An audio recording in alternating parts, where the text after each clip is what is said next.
Hello बच्चों, कैसे हैं आप लोग? सब ठीक ठाक। चलिए, पहली वीडियो में कंडक्टर का बिहेवियर इलेक्ट्रिक फील्ड में कैसा होता है इसके बारे में हमने स्टडी की थी।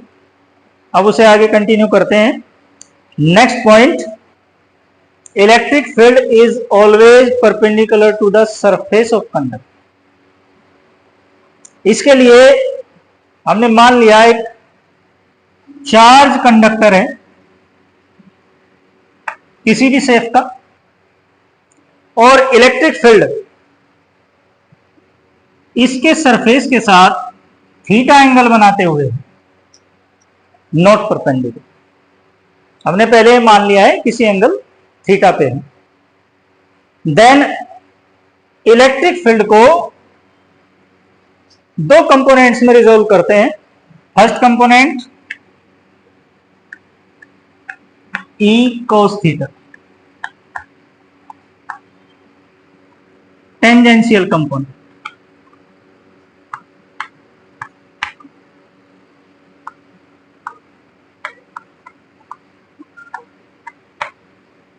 And second E sin theta, normal component.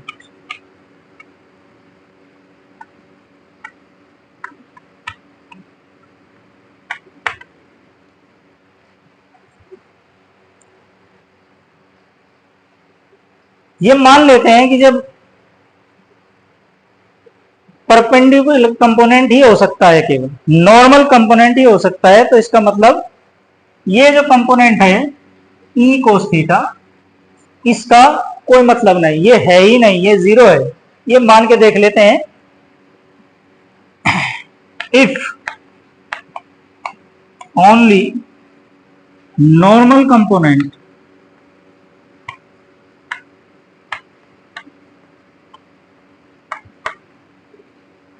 lies at the surface of the conductor,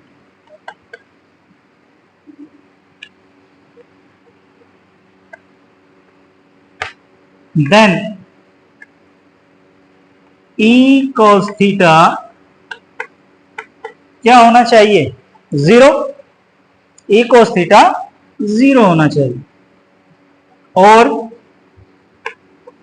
cos theta equals to zero, और cos में जीरो किसकी वैल्यू होती है? 90, और theta equals to 90 degree.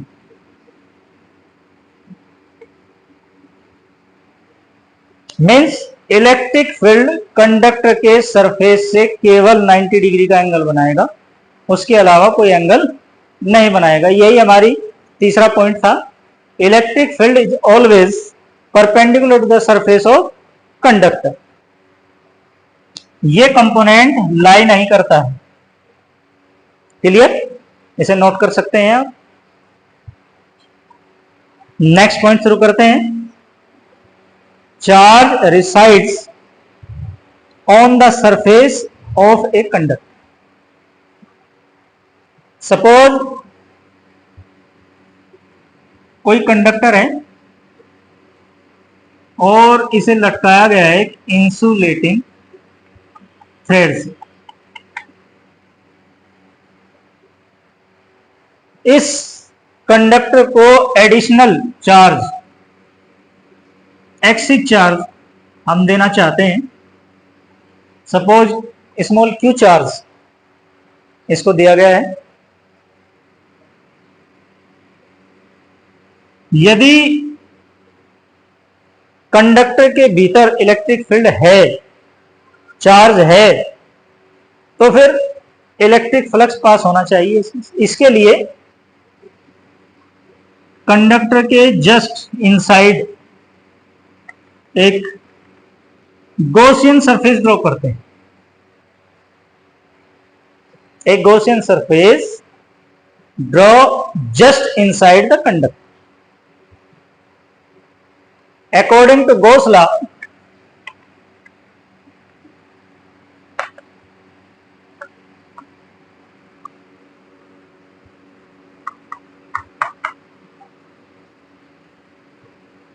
Electric flux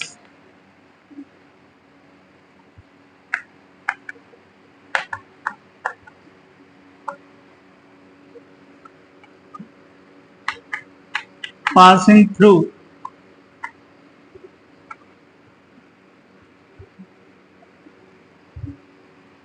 this surface, this Gaussian surface.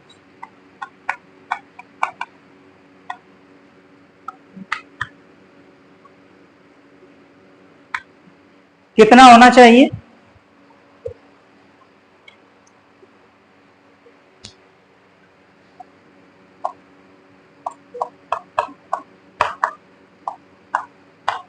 Equals to Q upon epsilon. But we know very well, inside a conductor,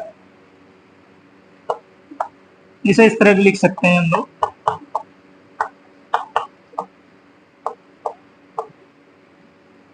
but inside the conductor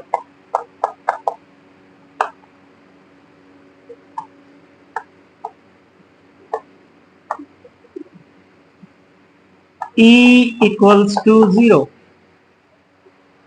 पहली video में पढ़ चुके हैं, किसी कंडक्टर के भीतर नेट इलेक्ट्रिक फील्ड 0 होता है. So equation 1 becomes 0 equals to Q upon epsilon naught, or Q equals to 0.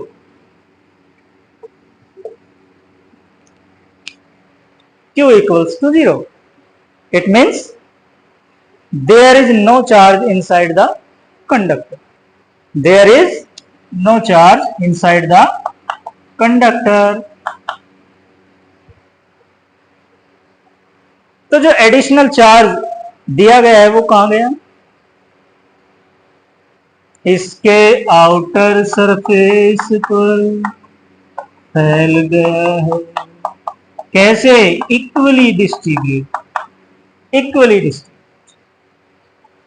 resides on the outer surface only, not inner surface. Clear? Note करना चाहें तो नोट कर सकते हैं,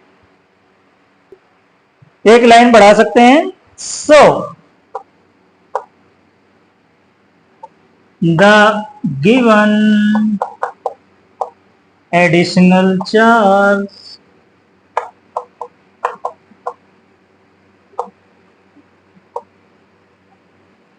must lie on the surface of the conductor.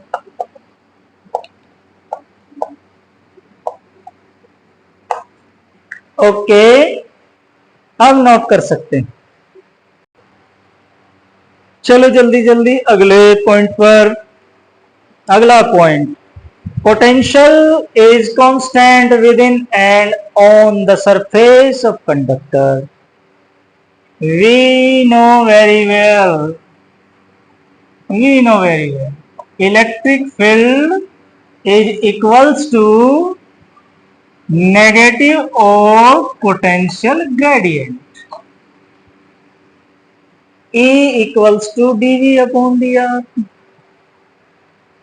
But inside the conductor,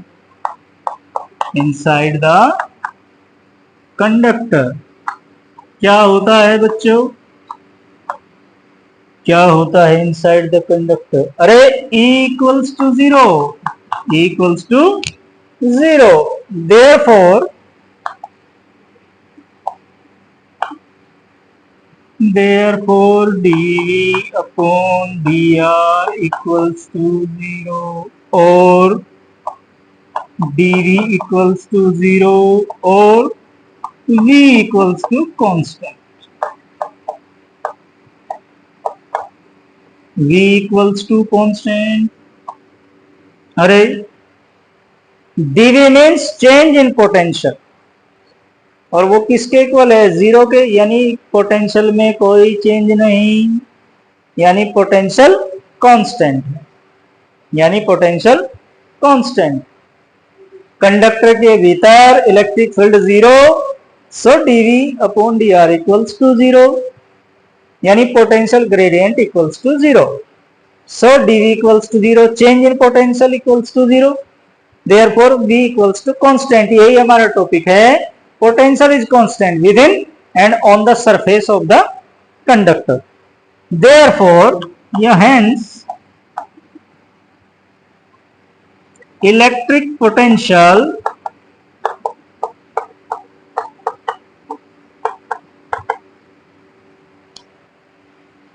is constant throughout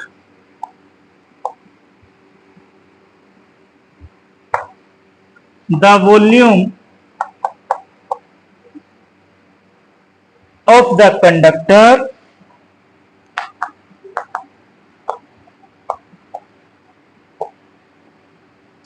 and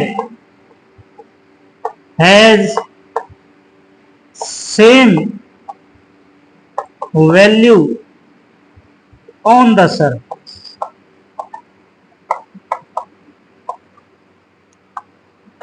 clear?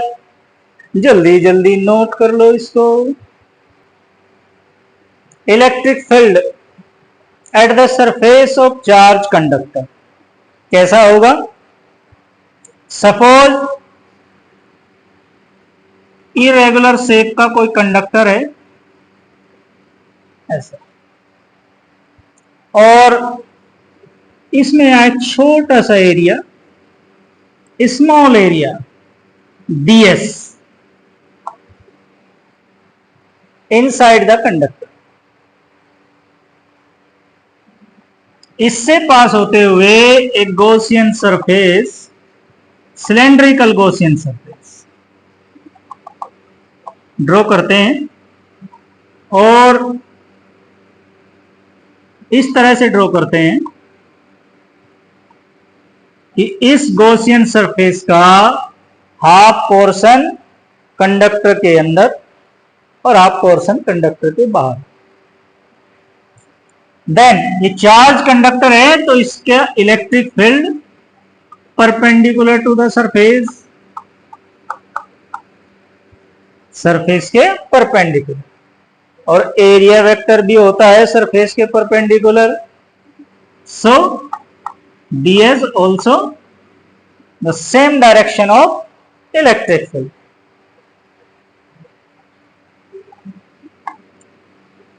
In this point here ds perpendicular to the surface, but electric field, so angle कितना हुआ 90 degree.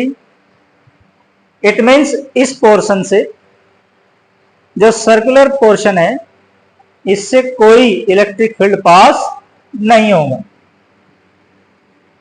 Conductor के भीतर electric field zero होता है तो जाहिर सी बात है गॉसियन सरफेस के भीतर भी जीरो होगा, इस पोर्शन से कोई इलेक्ट्रिक फ्लक्स पास नहीं होगा। तो नेट इलेक्ट्रिक फ्लक्स जो पास हो रहा है केवल सिलेंड्रिकल सरफेस के outer parts, outer half parts. According to Gauss theorem, this according to Gauss theorem, Gauss law, the electric flux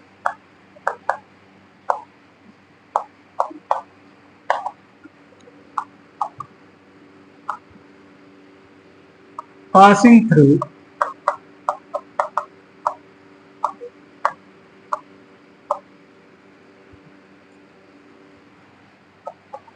the Gaussian surface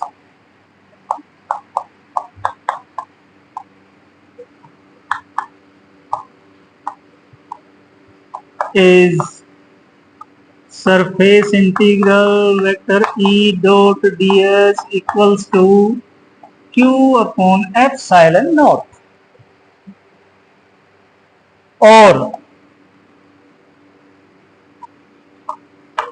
E ds cos 0 equals to q upon epsilon naught. 0 vector E और ds के बीच का angle 0 है,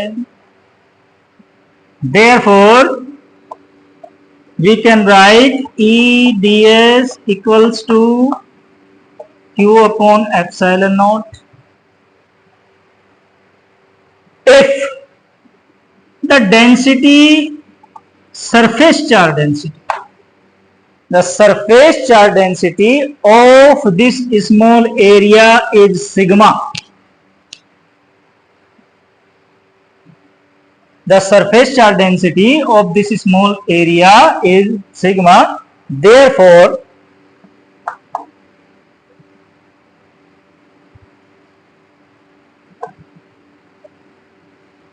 sigma equals to q upon ds.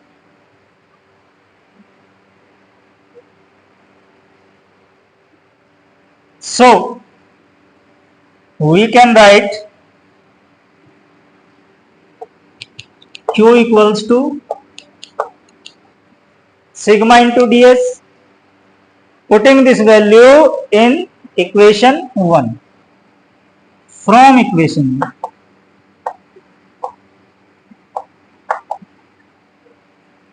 E ds equals to q की value